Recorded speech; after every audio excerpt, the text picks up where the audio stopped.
సశక్తి అభియాన్ ప్రత్యేక వైద్య శిబిరాన్ని నిర్వహించిన కూటమి నాయకులు. స్వస్థ నారీ సశక్తి అభియాన్ ప్రత్యేక వైద్య శిబిరాన్ని మంగళవారం పెద్ద హరిజనవాడ 5వ సచివాలయంలో మెడికల్ సిబ్బందితో నిర్వహించారు. ఈ సందర్భంగా పలువురు మాట్లాడుతూ కూటమి ప్రభుత్వంలో స్త్రీని స్వశక్తిగా బలోపేతం చేయడమే లక్ష్యంగా ప్రధానమంత్రి మోడీ, ముఖ్యమంత్రి వర్యులు శ్రీ నారా చంద్రబాబు నాయుడు మరియు జనసేన అధినేత ఉప ముఖ్యమంత్రి పవన్ కళ్యాణ్ ఈ పథకాన్ని మహిళల కోసం, పేదవారి కోసం తీసుకువచ్చారని అన్నారు. ఈ సదస్సుల యొక్క ముఖ్య ఉద్దేశం మహిళలు ఆసుపత్రులకు వచ్చేలా ప్రోత్సహించి ఈ మెడికల్ క్యాంపులో సాధారణ ఆరోగ్య పరీక్షలతో పాటు గైనకాలజికల్ చెకప్లు, గర్భాశయ క్యాన్సర్ స్క్రీనింగ్ పరీక్షలు, కంటి పరీక్షలు, గుండె జబ్బు పరీక్షలు, మధుమేహం, నోటి క్యాన్సర్, మానసిక వైద్య సేవలు తదితర ఆరోగ్య పరీక్షలు నిర్వహిస్తున్నారని అన్నారు.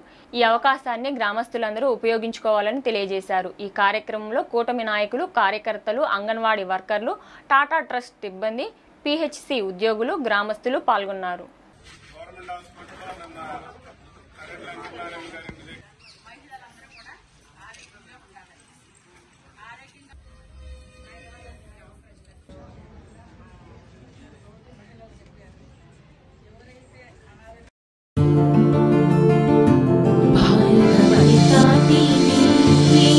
That is specific